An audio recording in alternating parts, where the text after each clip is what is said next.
ورحمة الله وبركاته. اللهم صل على سيدنا ونبينا وصفينا وحبيبنا ومولانا محمد وعلى آله وأصحابه وبارك وسلم. আলহামদুলিল্লাহ, সমস্ত তারিফ ও প্রশংসা সেই মহান আল্লাহ তাআলার জন্য। তারপরে পরে আল্লাহ তাআলা যে নবীজির ওসিলায় আমাদেরকে বিশ্বজগতে পাঠিয়েছেন, সে নবীজির ওপরে শত কোটি দরুদ ও সালাম বর্ষিত হোক। সকলে বলেন যে আল্লাহুম্মা আমিন।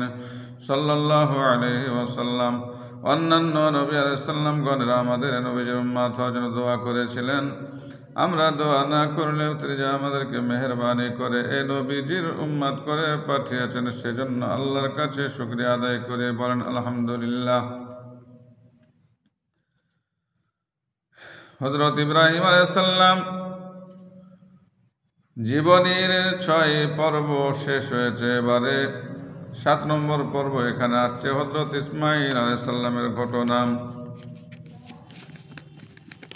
আউযু বিল্লাহি মিনাশ শাইতানির রাজিম। বিসমিল্লাহির রহমানির রহিম। হযরত ইসমাঈল আলাইহিস সালাম এর জন্ম হযরত ইব্রাহিম আলাইহিস সালাম বাবেল ত্যাগপূর্বক শাম দেশের উদ্দেশ্যে রওনা করেন। তার গন্তব্যস্থল বাইতুল মুকাদ্দাস। তিনি বাইতুল মুকাদ্দাসে আসার পথে বিভিন্ন এলাকায় অপহৃত হন এবং যাত্রা বিরতি করেন। এভাবে অনেক দিন পর তিনি বাইতুল মুকাদ্দাসে আসেন। তার আগমনে আনন্দিত হয়ে হযরত সারা আলাইহিস সালাম আনন্দাতিশয্যে 200 স্বর্ণ মুদ্রা আল্লাহর রাহে সদকা করেন। শহরবাসীও তার আগমনে অতিশয় আনন্দিত উৎফুল্ল হয়।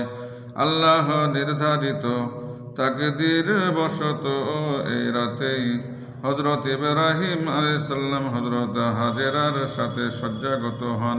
ফলে তার চেহারায় ঝলকিত নূর হযরত হাজেরার চেহারায় স্থানান্তরিত হয়। হযরত হাজেরা আলাইহিস সালাম এর শয্যা থেকে উঠে তিনি হযরত সারা আলাইহিস সালাম এর নিকট যান। তিনি ঘটনা জানতে পেরে হযরত হাজেরা আলাইহিস সালাম এর কান ছিদ্র করে দেন। এতে তার রূপ ও সৌন্দর্য পূর্বের চাইতে অনেক গুণ বর্ধিত হয়। হযরত হাজেরা আলাইহিস সালাম এর সৌন্দর্য বর্ধিত হতে দেখে তিনি বললেন, বাহা বাহা, কান ছিদ্রদের এ ত্রুটিত আরো বেশি সৌন্দর্য দান করল। 9 মাস অতিবাহিত হবার পর হযরত হাজেরা আলাইহিস সালাম এর গর্ভ হতে ইসমাঈল আলাইহিস সালাম জন্মগ্রহণ করেন।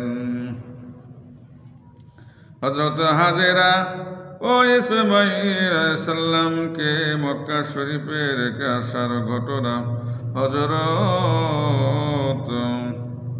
ইসমাঈল আলাইহিস সালাম এখানে শেষ করলাম। আমার জন্য দোয়া করবেন, আমি আপনাদের জন্য দোয়া চাই।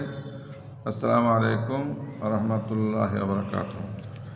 হযরত হাজেরা ইসমাঈল আলাইহিস সালামকে মক্কা শরীফে রেখে আসার ঘটনাটা কালকে আলোচনা করব ইনশাআল্লাহ। আসসালামু আলাইকুম।